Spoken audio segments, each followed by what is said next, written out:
If you struggle with shyness or social anxiety, check out our free No BS training course with actual useful advice you can do from home.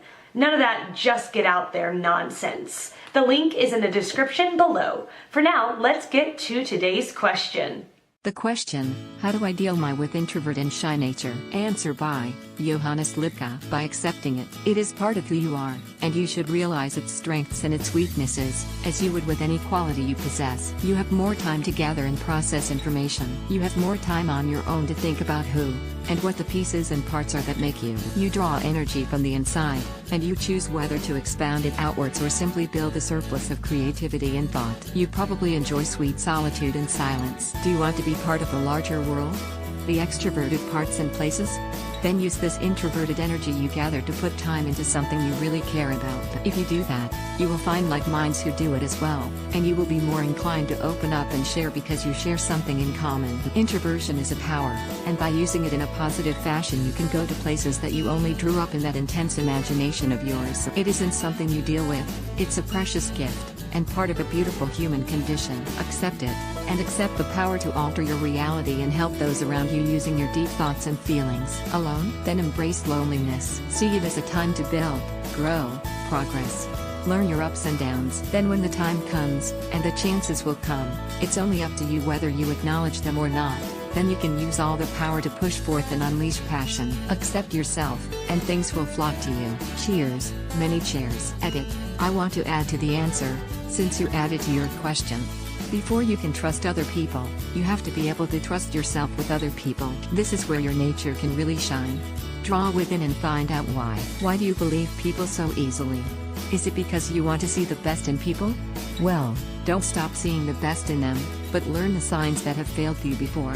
You don't have to open up to someone completely, just hang out with them for a while and see if they display signs like in the past. Don't change to fundamentally believing people are out to get you or take advantage of you. Most people aren't, and those that are there from you to learn from. You are going to hurt, and you are going to get hurt, whether or not you intentionally try or not. I'm shy. Dreadfully shy, but the key is being comfortable with it. If someone opens to me, I give them at least a fair shake.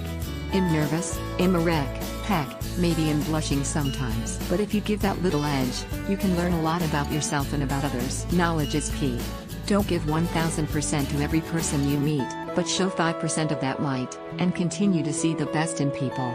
Because by seeing the best in them you are acknowledging you see the best in yourself as well, and that is the kind of healthy confidence you need as you deal with things internally and on your own. Secondary edited. Cheers. Answer by Lisa Duke. That's a big question, so I will answer based on what I think you are looking for. As an introvert myself, I relied a bit too long on being shy.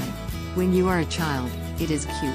When you are an adult, people think you are being rude or aloof. Not cute. I learned about what it takes to win friends and influence people. You can take small steps, nothing drastic, to become a warmer person. You don't have to be the life of the party, so don't go overboard. Be yourself, just be a bit more friendly. For example, I try to remind myself to smile because I have resting bitch face. Not a maniacal smile, just one that is friendly and looks like I am thinking something pleasant. Also, I try to look up when I'm walking. I used to just look down at the ground, and if I lock eyes with someone passing by, I will say hi. However, I live in a community where that is common. I realize it's not as common to say hi to strangers in bigger cities. The third thing is to have a firm handshake when you shake hands with someone. You don't have to crush their bones, but a weak handshake tells me you're weak too. Fourth biggie, in my opinion, is talking. Some of us don't like small talk. But if you are in a group situation where you should talk, like networking, you'll have to dig up things to talk about. If it's casual, like a party, I like to focus on clothing. I like your personal style, or I love that shirt. Where do you shop? Foremost, however, try your best to focus on others. If you have a few questions in your back pocket, you can rely on them for a while, and the more practice you get, the more questions you may think up. My biggest suggestion is practice. Being an introvert doesn't mean being against socialization. It means you need some alone time now and then. Do not let the fact that you are an introvert hold you back. Many people have told me that they would not have pegged me for an introvert. It gets easier for me the more I get to know people. I take people's temperature, so I am usually quiet at first, but once I get comfortable and know I am around people who like to laugh, I relax and become more open. Good luck. Answer by Anand Baheti. There is nothing to deal. PLS understand that it's your nature. Means it is the core of your being. Do not try to change. There is nothing wrong in being introvert. Great achievements are equally done by introvert and extrovert, so come out of it that being introvert is bad. It is true that extroverts are generally highlighted in groups, but don't give it a damn. Consider it as a gift and use it intelligently for a related career. Watch TED videos on this subject. It will help. I believe each one of us has to learn to deal with our own selves, whether we are extrovert or introvert.